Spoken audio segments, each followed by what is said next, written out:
मंडळी, राज्यातील जिल्हा परिषद व पंचायत समितीच्या निवडणुकीची रणधुमाळी नुकतीच शांत झाली आहे.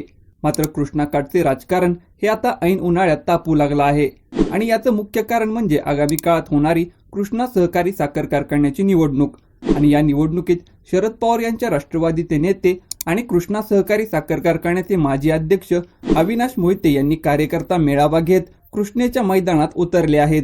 मात्र कृष्णा सहकारी साखर कारखान्याच्या निवडणुकीत कोणकोणते नेते मैदानात उतरतील व त्याचबरोबर बेरजेचे राजकारण करत कोण कोणाला साथ देईल याकडे संपूर्ण तालुक्याचे लक्ष लागलं आहे.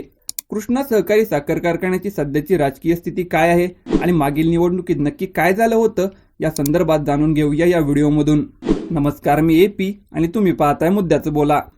राजकीय वर्तुळातील लक्ष वेधणाऱ्या रेटरे बुद्रुक येथील यशवंतराव मोहिते कृष्णा सहकारी साखर कारखान्याची निवडणूक ही जून महिन्यात होत आहे. त्यासाठी सध्या कृष्णेचे राजकीय मैदान तापू लागलं आहे. कृष्णा कारखान्याचे अध्यक्ष डॉक्टर सुरेश भोसले व आमदार अतुल भोसले यांची सत्ता सध्या कृष्णेत आहे. मात्र त्यांच्या गटाला शह देण्यासाठी कारखान्याचे माजी अध्यक्ष अविनाश मोहिते यांनी संस्थापक पॅनेलचा मेळावा घेऊन निवडणूक लढवण्याचा निर्धार करत दंड थोपटले आहेत. त्यांच्या पत्नी अर्चना मोहिते या कारखान्याच्या निवडणुकीत सक्रिय होत असून कारखान्याच्या निवडणुकीत संस्थापक पॅनेलचे नेतृत्व त्या करतील असे संकेत मिळाले आहेत. भोसले गटाच्या विरोधात असलेल्या कारखाना कार्यक्षेत्रातील नेत्यांना एकत्र करून यावेळी निवडणुकीला सामोरे जाण्यासाठी मोहिते गटाने तयारी सुरू केली आहे अशी राजकीय वर्तुळात चर्चा आहे. मात्र सत्ताधारी भोसले गटाने सावध पवित्रा घेत मोर्चे बांधणी सुरू ठेवली आहे. कृष्णा कारखान्याची निवडणूक ही नेहमीच चर्चेचा विषय ठरते. प्रत्येक निवडणुकीला वेगवेगळी राजकीय संदर्भ असल्याने कारखाना कार्यक्षेत्रातील नेत्यांनीही आपल्या सोयीनुसार भूमिका घेतल्याचे यापूर्वीच्या निवडणुकीत पाहायला मिळालं आहे. कृष्णा सहकारी साखर कारखान्याची मागील निवडणूक ही 2021 मध्ये पार पडली होती.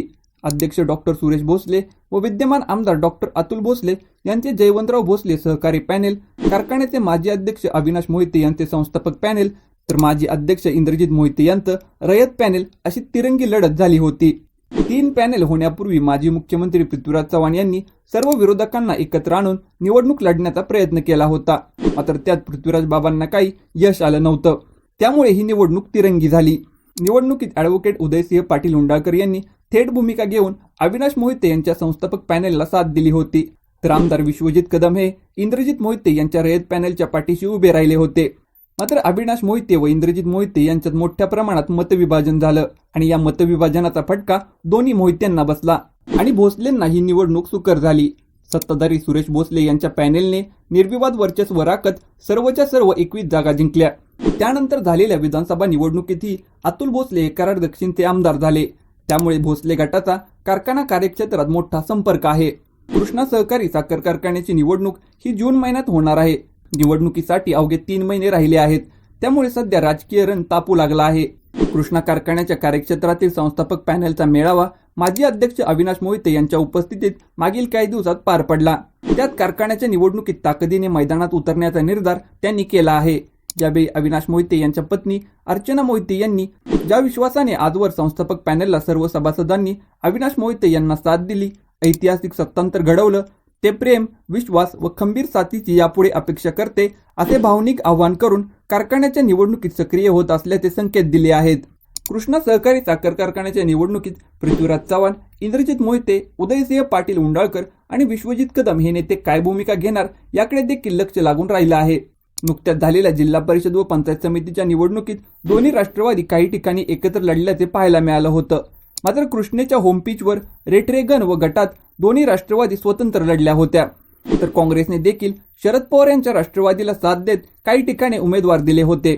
त्यामुळे कृष्णा सहकारी साखर कारखान्याच्या निवडणुकीत सर्व नेते एकत्र येत सत्ताधारी भाजपच्या विरोधात लढणार की स्वतंत्र व त्याचबरोबर माजी अध्यक्ष इंद्रजित मोहिते हे काय भूमिका घेणार याकडे संपूर्ण तालुक्याचे लक्ष लागून राहिलं आहे. मंडळी, तुम्हाला काय वाटतं? कृष्णा सहकारी साखर कारखान्याच्या निवडणुकीत सर्व नेते एकत्र येऊन भाजपला विरोध करतील का की मागील निवडणुकीप्रमाणे सर्व नेते स्वतंत्र लढतील? या संदर्भात तुमचं मत काय आहे ते आम्हाला कमेंट बॉक्समध्ये नक्की कळवा. आणि व्हिडिओ जर आवडला असेल तर अशा नवीन व्हिडिओ पाहण्यासाठी मुद्द्याचं बोला या YouTube चॅनलला सबस्क्राईब करा.